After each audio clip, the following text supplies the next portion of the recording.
ministère des finances ak bu budget moom la ñu dénk suñu koppar gu réew daal dinay rendre public deuxième rapport trimestriel d'exécution budgétaire bu atum 2025 rot na ni ki démb à la fin donc juin bu atum 2025 bi état bi daal di mobiliser lu toll ak 4474,1 milliards de francs CFA soit 43,1% des prévisions yi nga xam ne dugal nañ ko ci la loi de finances rectificative muy 384,5 milliards de francs CFA mu nekk donc les recettes budgétaires yi nga xamante ni daal nañ koy établir à 2226 milliards représentant un taux de recouvrement bu tolloog 47,7%. Comparé aussi donc à la même période bu atum 2024 dafay afficher une hausse donc de 175,3 milliards soit plus de 8,5%, porté notamment par le dynamisme bi nga xamante ni moo ñeel wala sax moo tukkee ci impôt direct yi lu tolloog 60,3% de taux de réalisation mu nekk un regain de l'activité économique. Le rapport bi dafay donc souligner par ailleurs la prépondérance donc des finances ou des financements yi nga xam moom moo tukkee ci marché bancaire bi ak marché financier bi muy représenter près de 3/4 donc des ressources mobilisées 1677 milliards de francs CFA. Les dons budgétaires ak la ca daal di aju moom it mi ngi reste faible maanaam lu néew la avec seulement 8% de l'objectif annuel atteint. Performance budgétaire bi nag dafay daal di intervenir dans un contexte économique international boo xam ne bu contrasté la bu ñu sukkandikoo ba léegi ci rapport bi boo xam ne li ko gën a marqué moom mooy un ralentissement de la croissance américaine mais aussi un rebond en zone euro donc ak la vigueur des économies émergentes. Fii ci Sénégal la croissance donc du PIB réel daal nay gën a yéeg maanaam progressé na de 12,1% au premier trimestre 2025 tiré en grande partie par l'exploitation des hydrocarbures. Mbirum Azer moom Thierno Alassane Sall ba léegi ma nga ca daal nay dévoiler 5 milliards de primes. La riposte bu Pastef tardewul benn yoon ci wax yi wala sax ci kàddu yi ci allégation yu Thierno Alassane Sall yo de retour donc d'Espagne moom ab tukki la ci daal di defoon moom Thierno Alassane Sall le leader de la République des valeurs daal dinay relancer le débat ci mbirum Azer ci coowal Azer loole moom Thierno Alassane Sall donc ci ab document boo xam publié nañ ko ce week-end daal di moom député bi di affirmer ne confirmer na le versement de plus de 5 milliards de francs CFA am na ci ab versement bu tolloog 5 milliards de francs CFA loo xam prime de garantie la dafa laaleeg marché bi nga xam dañ ko daal di attribuer à la société espagnole AEE Power EPC. mu nekk ay paiements yoo xamante ni effectué nañ ko entre le 14 ak le 20 juin 2025. Donc ay paiements yoo xam ni jot na jàll ci ñaari bés yooyu dafa doon concerner donc notamment des cautions de restitution d'avance ak de bonne exécution pour Thierno Alassane Sall nag opération yooyu dañ ko daal di def en violation de la réglementation maanaam dañoo jalgati règlement yi nga xamante moom la ñu waroon a jaar ba noppi nekk na loo xam ne dafa mën a daal di freiner directement li nga xamante ni dañ ko financer directement par les avances elles-mêmes donc mu nekk un montage boo xam dafay juger ni c'est extrêmement préoccupant selon le député de la République des valeurs mu ni nag révélation yi dañoo immédiatement daal di susciter benn contre-attaque politique maanaam tontu ga foroxul benn yoon ginnaaw bi Thierno Alassane Sall génnee du côté de Pastef kii di Amadou Ba di estimer que décaissement yooyu dañuy incriminant la dañ ko daal di sax dérouler sous la responsabilité de l'ancien directeur général bu Azer maanaam laalewul dara ak directeur bu yees bi fi nekk ñëpp xam ko muy Jean-Michel Sène kon directeur ba woon bu ñu sukkandikoo ci Amadou Ba bu Pastef loolee lay daal di kookee lay daal di incriminer avant donc l'entrée en fonction de son successeur muy Jean-Michel Sène daal di accuser Thierno Alassane Sall donc de chercher à construire benn discours de corruption pour daal di renforcer rôle d'opposant bi nga xamante ni moom la daal di nekk moom ba ju baaraam tuuma yooyu la ko joxoñ moom mii di Amadou Ba plutôt que donc de défendre l'intérêt général. L'affaire bi nga xam dina mêler finances publiques ak enjeu politique dina continuer donc di alimenter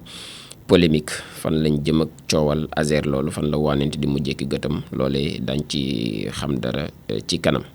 Assemblée nationale ak donc une session extraordinaire bi nga xamante ni dañ ko fas yéene voté pour les lois anticorruption de son excellence le président de la République Bassirou Diomaye Faye.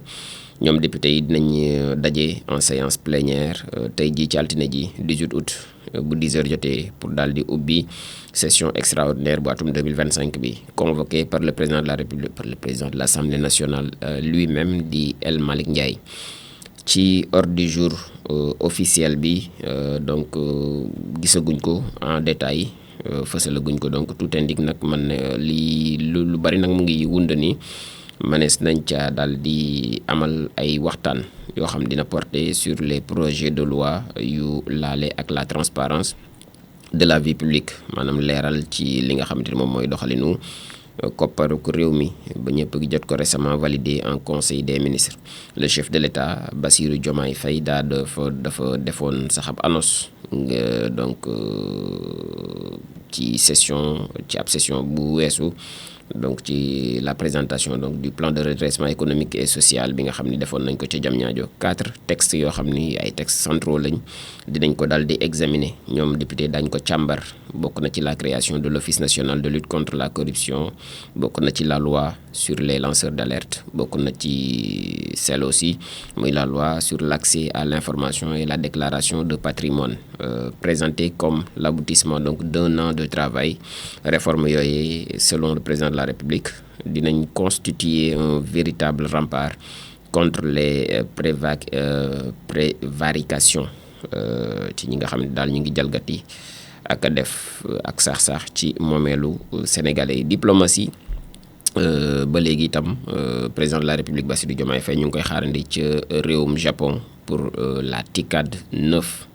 ni ki tey ji ci altine ji le président de la République dina donc door tey jii ab visite officielle ca Japon, dina fa daal di des ba le 26 août lay daal di jeexal. Mu nekk ab déplacement boo xam dafay duggaat ci 9e édition bu conférence internationale bu Tokyo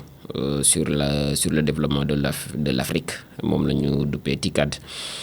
mu nekk un grand rendez-vous boo xam dañ ko daal dédié aux enjeux économiques et sociaux du continent africain. moom TICAD boobee dafay réunir ay chefs d'État africains ñoo xam ni donc ay responsables lañ ñu fare fële ca Japon ak ay partenaires internationaux autour de thématiques telles que l'investissement, la croissance inclusive ak la coopération bilatérale. Pour le Sénégal nag ndaje moomee dafay représenter une opportunité ngir ñu daal di gën a dooleel seen lëkkaloo, seen partenariat ak li nga xamante ni moom moo di Japon, mais aussi daal di mobiliser de nouveaux appuis, taxawal yeneen levier yoo xam ne yu yees la ñu doon ngir gën a mën a am ay njegenaay pour son plan donc de développement national. Crue bu fleuve Sénégal, Bakel, Matam ñoom dañ koo jege lool ak code d'alerte bi nga xam jot nañ ko. Organisation pour la mise en valeur du fleuve Sénégal di OMVS daal dinañu woote à la vigilance. Donc hivernage bi mi ngi gën a intensifié wu, xam naa dañ ci ñëwaat léegi dans le bassin du fleuve Sénégal où d'importantes précipitations yoo xam ne daan nañ ko fay enregistré, muy taw bu bari bi nga xam ne moom la ñu weesu ci semaine bi. mën naa sax wéyandi bu ñu sukkandikoo ci ANACIM. Donc début août dafay provoquer donc benn yokkute notable ci ndoxum fleuve Sénégal boobee. Ndox ma yéeg na lool selon le cellule de veille et de crise bu OMVS, ak la côte bi nga xam ne daan nay atteindre dimanche 17 août 9,12 mètres fële ca Bakel, sur une alerte boo xam ne fixé nañ ko à 10 mètres. Donc 7,21 mètres la daal di jotandi ca Matam ci alerte boo xamante ni mu ngi ko limité ci 8 mètres. mu nekk une tendance boo xamante ni dafa nekk toujours à la hausse. Face à cette situation nag dañoo war a ubbiwaat suñu ay gët mu ay vigilance yoo xam ne vigilance jaune lañ ko daal di duppee, daal nañ koy déclencher dans les zones de Bakel, Gouray, Toufoundé ak Guivé ak fële ca Matam. L'OMVS di kuréel gi nga xam mooy saytu lu ni mel daal nay prévenir en tout cas ci cas de nouvelles pluies, maanaam daal bu taw yu yees amee fleuve bi mën naa daal di déborder di woowaat askan wi ngir ñu gën a surtout ñu fare ci vallée bi ak ci delta bi ñu gën a jëlaat seen ay matukaay jël seen matukaay bu baax a baax ba artul ni mel ba bu mu leen bett. Donc le haut commissariat dina rappeler aussi également que barrage bi bu Manantali bi dina contribuer ngir daal di gën a réguler partiellement crue boobu la nga xam dafay yokk en amont. Le plan aussi d'alerte de l'organisation basé sur des données hydrologiques et climatiques actualisées di prévoir des cartes de zone yoo xamante ni yu inondable lay doon ak donc ay seuil spécifique ngir ñu daal di anticiper ba noppi coordonner la réponse avec les autorités locales et nationales. mu ngoog taw bi yaakaar naa def na ay jéye ba fii ci Mboro Darou Khoudoss entre autres zones yoo xamante ni nemmeeku nañ fa ak ngay gis nañ y a eu beaucoup de dégâts su ma juumul ak Kër Paate Kana